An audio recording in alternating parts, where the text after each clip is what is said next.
Hi guys, this is the advisor and welcome back to the channel of Upright Men.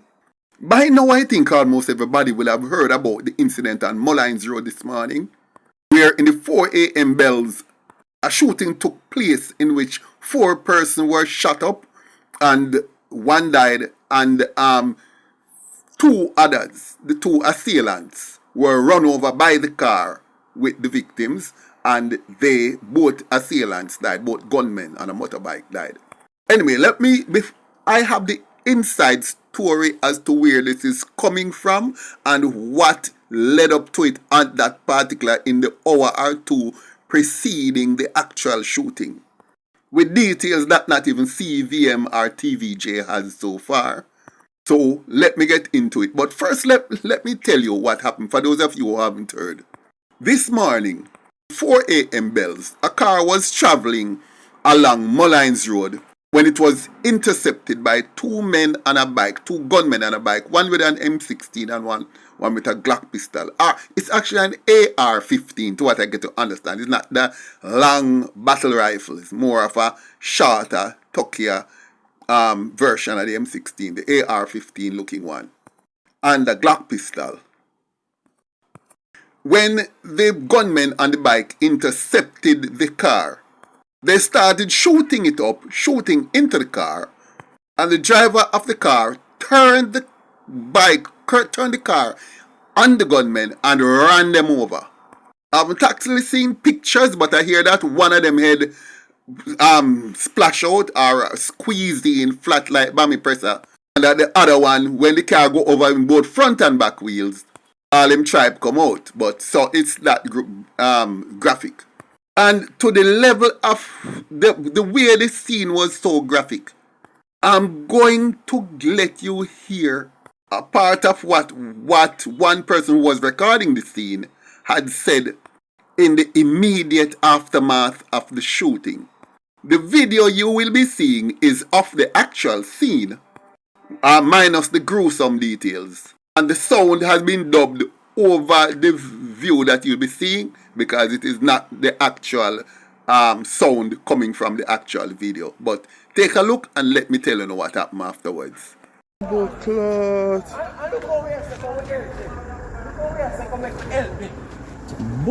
clot.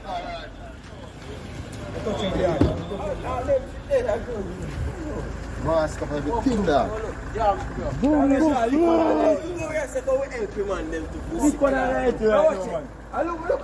2 gunmen that? Rifle over there, sir. Bombo clot. I mean, so no man, no one thing that they are going to hurt the side. Bombo not.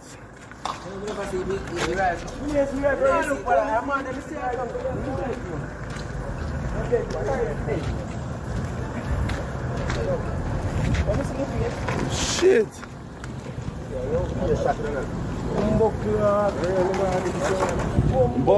In the battle.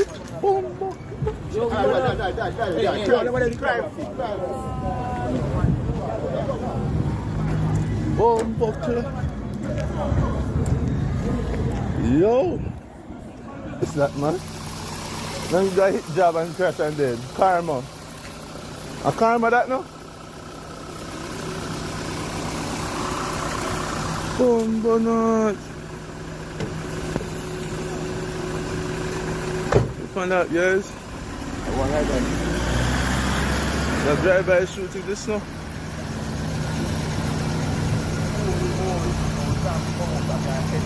Now guys, uno no need to hear nothing more to know say this was an extremely graphic and gruesome scene. You know, when I heard the story at about 6 o'clock this morning, something stuck out in my mind which never make no sense. The one victim in the car who died was a 26-year-old JDF soldier named Fernando Dixon. And I'm saying to myself, what are so many people doing in a one car? 1. And 2, why is a soldier driving an Audi? And when I look at the type of Audi, I say to myself, what a 26-year-old private, not even high ranking officer in the JDF doing in a 15, maybe 12 to $15 million vehicle? He couldn't own that unless he was involved in some kind of drugs. And maybe the reason why them are, if him even own the car, maybe him broke somebody in the underworld foot and them come back for him. Or maybe him have a rich family where him borrow that car from. But it still didn't make sense, because if you have family rich enough we can lend you a 12 to $15 million car, you wouldn't need to go go in at the JDF in the first place. So there were a lot of questions, because as some say, things have to make sense to me. And I was trying to make sense of it and I couldn't make sense of it. So I started some digging. And here is what really happened. Oh, another thing that was said in the newscast is that this was a fight between two gangs, the Molynes Road gang and another gang in that same vicinity of southwestern St. Andrew. And I said, but this police, this army man live in Portmore. And this led me to, I have a very inquisitive mind. And things have to make sense to me. And I said, how can him live in Portmore and is a member of the JDF, and at the same time, he is so deeply ingrained in the badmanism and the culture of them people down at Southwest St. Andrew, to the point where them are going to look for him for shoot him. And then again, what so much long seed man I do in a one car? All of these things come to my mind because things have to make sense. Then I get the full story. And the irony is, the soldier who died was not who they went after. They went after other occupants of the vehicle. In fact, it's just a roast the soldier get. According to what I'm hearing, is that the soldier is a licensed firearm holder. Now, other man we having bills to pay, he was off duty and him get a little roast for bodyguard some men. So he himself is totally disconnected from everything that's going on between the two gangs down there. One from a place named Rome and one from a place named William Lane. Two separate gangs that are fighting against each other.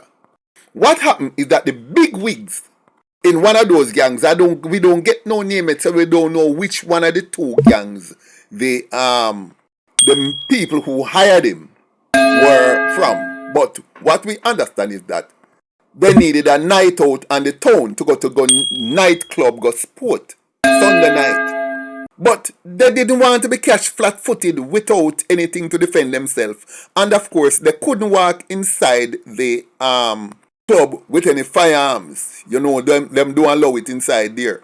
So these gang leaders now decide, say, let's hire a bodyguard. And the poor JDF man was the person they hired. Now, they went to a club, a nightclub inside Marketplace, which is on Red Hills Road. And they stay up there and eat and drink and palaver and everything, and then they leave. Obviously, one of them owned the car. And right now, it is not even clear if it's the soldier who was driving or not. But we hear he was slumped over the dashboard. But I am not clear as to whether he was on the passenger side or the driver's side. But one thing we ascertain is that the car is the property of them gang leader that was in the car. He was just riding shotgun, if you know what I mean. When they leave the club in the 4 Bells, remember them in the club from Sunday night, and before the Monday morning when they leave out, drove out and drove south and come cross over Eastwood, the stoplight at Eastwood Park Road, come on to Constant Spring Road, and then take the right. They turn right on South Avenue, cross over Eastwood Park Road, come on Burlington, and come straight down heading for Molynes. Then them take Dumbarton Avenue and come right down onto Molynes Road. As them turn right on Dumbarton, heading now up to 4 Roads intersection there, the Molynes, Waltham, Cassia Park intersection. Before they could reach anywhere, so within seconds after them turn out, the bike was up on them. Seemed that it was trailing them from they leave the nightclub, who knows. Anyway, them just start name up shot at the vehicle. And some people say the soldier was driving, but in any case, what they did is they stayed on the bike and was shooting rather. And because they were more to the front, them just turn the steering wheel and just run over them before them could even step off of the bike. So that's how them mash up. They mash up like pure broken bones and twist up tripe and smashing head and thing, the two of them. So them that gruesome. It so turned out that's when police came on the scene. The 4 other people who were in the vehicle were wanted men. So the 4 of them ended up in the hospital. 2 were admitted. 2 of them just put on whatever bandage them for put on them and take them into custody. Because them are people where the police are look for a long time. So the 2 gunmen dead. The one decent member of the involving incident, him dead, that's a soldier. And the other 4 occupants, they all pass them. 4 of them still alive. 2 in a hospital where forget bad injection. And 2 now in a custody where forget Gromoxone. Doing the work, hospital staff, and doing the work, the people who are cook the food for them inside there. Inside of the lockup. Now, what we need to understand from this incident, we need to look into things deep, Those 2 gangs down a west were fight.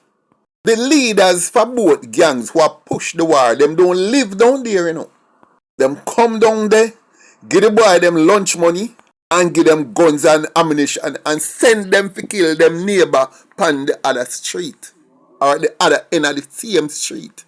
While them live out of town, because I hear that they came into town from Clarendon. So can you imagine that them take themselves far out away the war and the killing of Guan, them put them for war with each other and kill off each other while them stay out of it and live out there, so and they wreck the people in Ayaso for kill each neighbors for kill each other. And the youth them down there where kill them one another can't learn. None of them down there drive a Hardy. None of them wouldn't even give them a little Toyota or a Nissan for drive. But them a drive $12 to $15 million car and live in a some fancy gated community miles out of the community, and a send come push war at the community to kill off people for what? And we just don't get it. We just can't get it. Anyway guys, that's the story. As soon as I get the names and I know which gang they really belong to, the ones who are captured and who now are the police guard in hospital, I'll be the first to let you know. Thanks for popping by. As usual, like, share, leave a comment below, and I look forward to seeing you in my next video.